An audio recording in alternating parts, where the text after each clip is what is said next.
Let me speak directly now. Muhoozi Kainerugaba. You need to hear this. Stop supporting your father's dictatorship.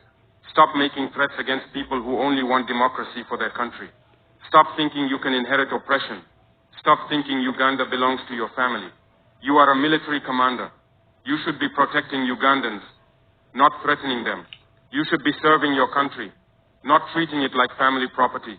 The threats you are making... Tirevu mkwaniriza nate ku Focus TV. Thank you so much. Walinyo kuberanga olaba, walinyo kuberanga gwe, ogoberera una osinzidde abali mu ggwanga lyettu Uganda, abali mu East Africa, abali mu Africa wamu ne diaspora. Thank you so much okuberanga ogoberera. Amawulire genina okusaawa eno ega Ibrahim Traore.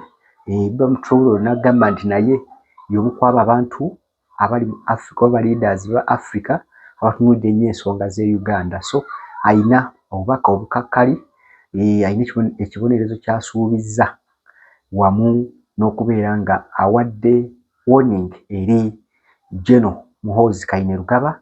Ekineewunyisizza mu story eno nti ebigambo byonna oba information yonna ye Uganda agirina, abantu bonna bayogerako already bali wano, kitegeeza nti eriiso jjo ginyo okulaba nga akola follow up ku mawulire gonna agaba mu ggwanga lyattu Uganda. So ngate amawulire gano ba story eno mpanvumukko tugenda kuba tugiraba ffenna tulabe biki byagamba. Asinzidde ku video ey'omukyala Babi Kyagulanyi gye yakola nga annyonnyola engeri gye yalumbibwamu, byonna nga yabinnyonnyola omukulu Traore abizeemu n'abyatula. Era n'akulaga nti nno nti waliwo n'ensi ez'ebweru oba America, Amsterdam, ensi ez'enjawulo oba baseneti ab'enjawulo obubaka bwabwe bwe bawadde baba batadde ku Uganda. Naddala mu kaseera kano okuva twalonda kitegeeza ki nti singa embeera esigala nga bweri ey'obunkenke eya Robert Kyagulanyi Ssentamu munoonya wonna waali okumuyigga mu nsi ye, kitegeeza wandibaawoko ekiyinza okukolebwa. Mujjukire mugaane nti ensi zino ziba zitunuulira ensonga mu mawanga ag'enjawulo lwa nsonga nti wabaawo endagaano gye batambulirako egatta awamu amawanga ag'enjawulo. Katulabe video ya Traore eno mpanvumukko naye katugirabe tuwulire obubaka buki kyagamba naddala ggwe omunnayuganda ekiyinza okuba nga kikuwa information gye wandyagadde okuwulira. Lawyer representing Bobi Wine. He issued an urgent warning regarding these public threats made by General Muhoozi Kainerugaba. Amsterdam said these statements, made publicly in the immediate aftermath of Uganda's January 15th election, constitute a grave and credible threat to Bobi Wine's life and physical safety. When viewed in the context of Uganda's long-documented pattern of violence, torture, and unlawful detention of opposition figures, the risk posed by these threats cannot be dismissed as rhetorical political posturing. They must be treated as an immediate operational risk requiring preventive action.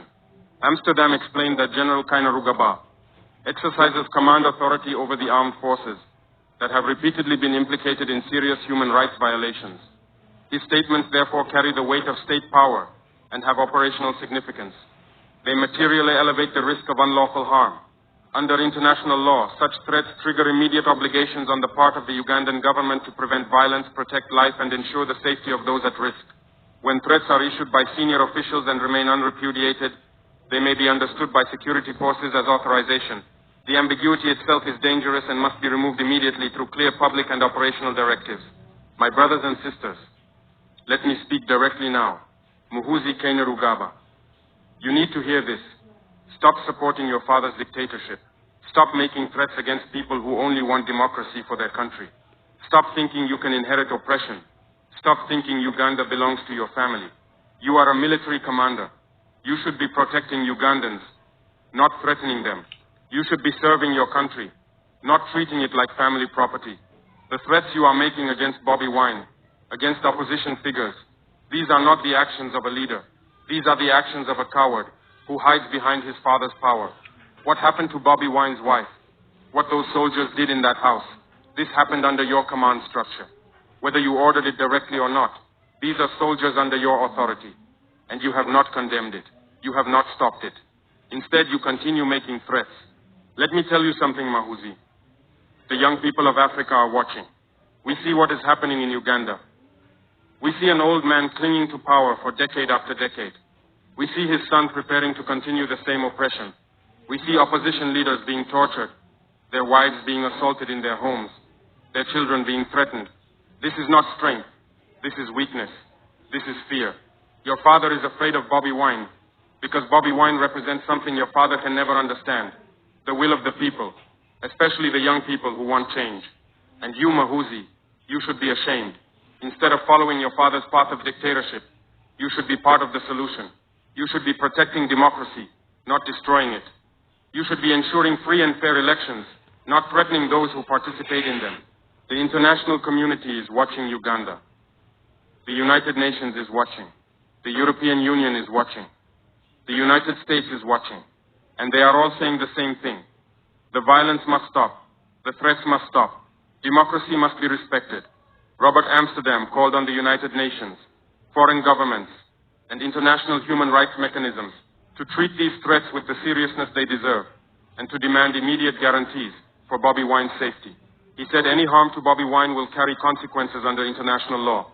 My brothers and sisters, Bobi Wine has committed no crime. His only offense is exposing once again the brutal and dictatorial nature of President Museveni's rule through peaceful political opposition and the exercise of fundamental rights. The government of Uganda has clear and binding duties under international law, including the International Covenant on Civil and Political Rights, as well as the African Charter on Human and People's Rights, to protect its citizens. Uganda is party to multiple international and regional human rights instruments that impose an affirmative duty on the state to protect political opponents from violence, especially when such threats originate from senior members of the ruling family or military command. The responsibility for Bobi Wine's safety rests squarely with the Ugandan government and ultimately with President Museveni himself. The American senators demanded that opposition figures like Dr. Kizza Besigye and human rights activist Stella Nyanzi be released from jail immediately. They demanded that operating permits for civil society organizations be restored. They said Ugandan authorities must uphold their obligations to democracy, transparency, and the human rights and dignity of their fellow citizens. Ibrahim Traore agamba nti president wa Burkina Faso president oyo teyalondebwa wabula bakeera ku makya ne bawulira nga bakooye olw'enfuga eyo gye bagamba embi eyali mu ggwanga lya Burkina Faso era ne bakola okwekalakaasa kwabwe. Jjukira yali munnamagye era kyamusobozesa okuleera nga aliidinga banne ne bavuunika gavumenti eyaliko by then era ssaawa zino yatwala Burkina Faso. Musajja ali voko nnyo era ayogera nnyo ku nsonga ezo eza democracy, akkiririza mu nsi efugibwa democracy. Yensonga lwaki alemedde ku Uganda okubeera nti efugiddwa omuntu omu okumala decades ez'enjawulo era nga tefunanga nkyukakyuka. So nga ate omuntu gweyigga Robert Kyagulanyi Ssentamu ate ali ku luuyi olw'abantu abavubuka abangi era ate abavubuka abo abali mu kifaananyi ky'okubanja enkyukakyuka mu bukulembeze. Thank you so much gwe abadde alaba vidiyo eno, nkwegaliza okulaba nga osigalako. Tulina vidiyo nyingi nnyo mu maaso awo ezigenda okubeera nga zijja nga tunnyonnyola ku ebyo bigenda mu maaso mu ggwanga ly'ettu Uganda naddala mu political affairs. Naye nga jjukira tujja kuwanga lifestyle, tujja kuwanga story ezikwatagana mu bulamu bwaffe obwa bulijjo wonna w'osinziira. Okubanga olaba mpeera vidiyo eno subscribing obeere nga ogisubscribingako buli w'okikola tweyongera okudduka speed. Thank you so much for now. Bye bye. Buli omu mu bulamu alina ennaku ez'ekijjukizo. Kati nno Focus TV yange bazze okufuula ennaku zo ez'ebyafaayo. Bakwata vidiyo n'okkuba ebifaananyi ku mikolo gamba ng'okwanjula, embaga, graduations, okukyala. Bano nno tebakoma okwo. Aba Focus Group yange bakuguka mu kutimba, bakola keeki wamu ne juice omuwoomu.